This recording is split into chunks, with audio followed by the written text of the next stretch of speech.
Good morning, students. Today we'll start with the new chapter, that is force.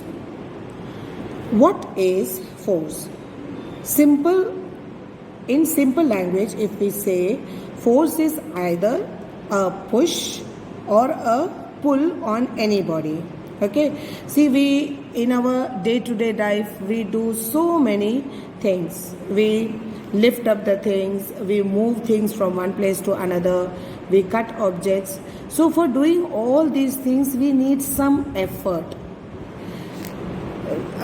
You all must have played Holi, and during Holi what do? You make small balloons which are filled with color and you throw it on your friend.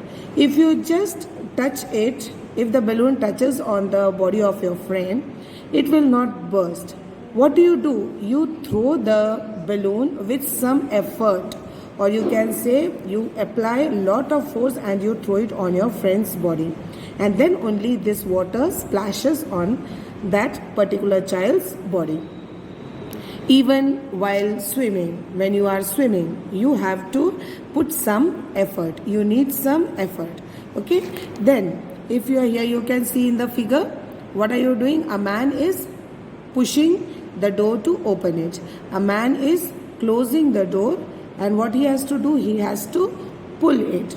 Okay? So, in the same way, when you play cricket or when you play football, what do? You have to hit the ball with some effort. So you see, children, that in our day-to-day life we have to do some effort.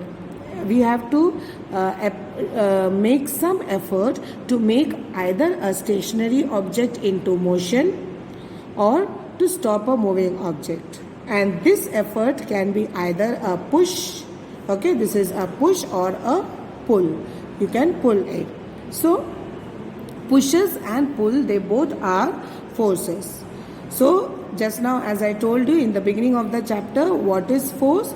In a simple way, a push or a pull on a body is called as force, and the direction in which a body is pushed or pulled is called the direction of the force. Okay, now see, for example, if I pull in this direction, so this is the direction of force. If I push it like this, so this is the direction of the force. So you can see, children, objects, they cannot move by themselves. They either need a push or a pull. So we will see what are the effects of forces. There are various effects of forces. So we will see one by one. The first is, force can make an object move from its position of rest. Now children, you all have seen a hockey match.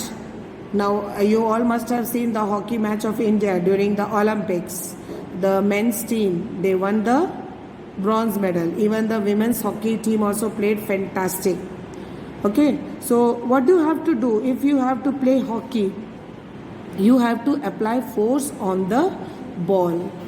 The ball is at rest when the game starts, and then when you hit it with the hockey stick, it starts moving.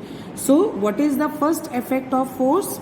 The first effect of force is, force can make an object move from its position of rest. Okay. The second one is, force can stop or slow down the moving object. See, a ball is stopped by a player by applying force in the direction opposite to that of the ball. When you see cricket, when a bowler or a batsman hits it, what does you do? You have to stop the ball. Okay. So when you stop the ball, what happens? The ball will stop automatically. In the same way, when your father is driving a car, he applies the brakes to stop the car. So you see, children, force can stop or slow down the moving object. Then force can make a moving object move faster. Just now here you can see the example, a child swinging on the swing. Now if you apply more force, the swing will move faster. In the same way, a football player, a hockey player, when they hit it faster, the ball starts moving faster.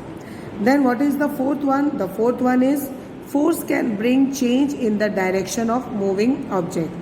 Now you all know, children, that force has got some direction.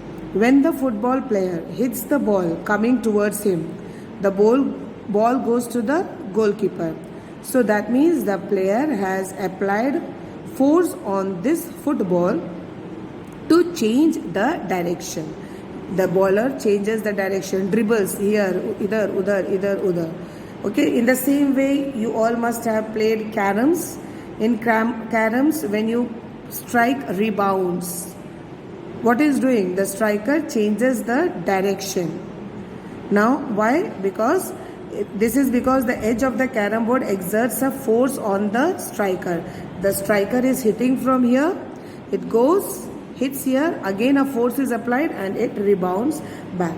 So you all see that force can bring change in the direction of moving objects. Then the last one is force can change the shape and size of object. Now, you all must have seen your mothers making the chapatis at home. What does she do? You take the kneaded dough. Then she makes it into round chapatis. Then with the help of this, she applies force to make the chapatis. In the same way, in the morning, children, when you brush your teeth, what do you have to do? You have to squeeze the toothpaste. Isn't it? You are applying force on the toothpaste so that the paste comes out. In the same way, if you squeeze a tomato, the juice will come out. Okay. Then when the teacher writes on the blackboard, she applies force on the chalk. So these are the 5 effects of force. Okay. One is force can change the shape and size of objects. Then force can bring change in direction. It can make a moving object still move faster. Then it can stop or slow down a moving object. And force can make an object move from its position of rest. So these are the effects of the force.